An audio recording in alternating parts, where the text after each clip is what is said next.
كارتين دولة تركيا جي برد يعني ديروكا خداجي هبونا قال كرد قبول نذكر يعني دوغو حتى يعني تشادرك الكردها هجر كل افريقيا هبجي دوغو اموي ارماج بكره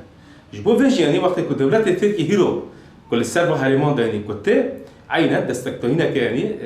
دولة النورثوية او جي دفير كده يعني او جي دفي ارشكنه دهنا لا هيرو تشتري كتاب واصلين يعني دم وقت كنت نير يعني شركة حطاني داوي هوفانا يعني تشاو كدولة تركيا ديروكا قضا يعني في هوفياتيا خاني دوبارات كي هيرو كل سرب هريمان يعني همبر كاسين إهانة السيفيلتي باشانده يعني ما قلت بالنافي يعني حاجات وزريعات وأم يعني الباكي كيطنا أساس جبود شيء جبود داغر كرنا يعني هريما باشوري كردستاني أو نات بيجي يعني تشتكوا لباشوري كردستاني هاتي أبا كرنا يعني واقع إقليمكي أساس بيع بوشمان يعني وجه غد بيد هاتا واسطن لجور ظرف إهانة دولي شيء بيد مرة دار واسكون جرت واتشي نبيه هيرو ده يعني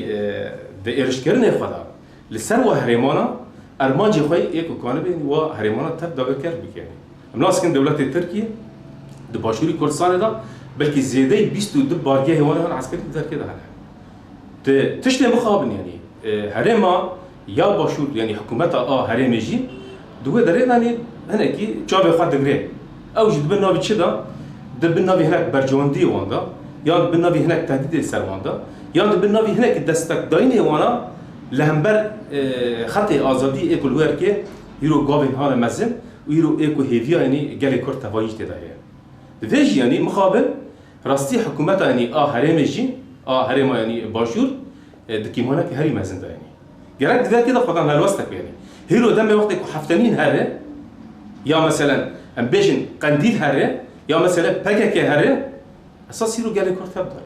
هيرو اراده قال كرت وركي تمسك كده وش انت معاش باشور انما اساسا يعني هدف ده كده ده ارشاده ما جوش بوت تشونا يا باشوري كردستانيش واد هالي واندا يعني جرك ده كي بدن نمين يعني كار نمين جابي خالد تشتي نغر يعني هيرو قال كرد يعني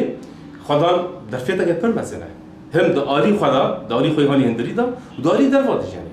جرك ده فرسندجي حتى كتاب واسطن هيز كردستاني تايبچ يعني حكومت اقليم وركي هيزا كود باشور داجي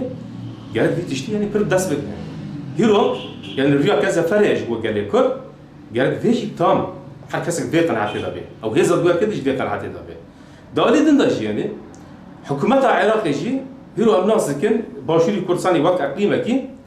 جي دولة العراق يعني بارشاكي جوار كي يعني سيادتها وين دولته دقاولنا يعني قرار ايه ناف دولتي داجي وايه دولتي هون يكبو داجي سيادة كويه يعني شما مثلا قول دكي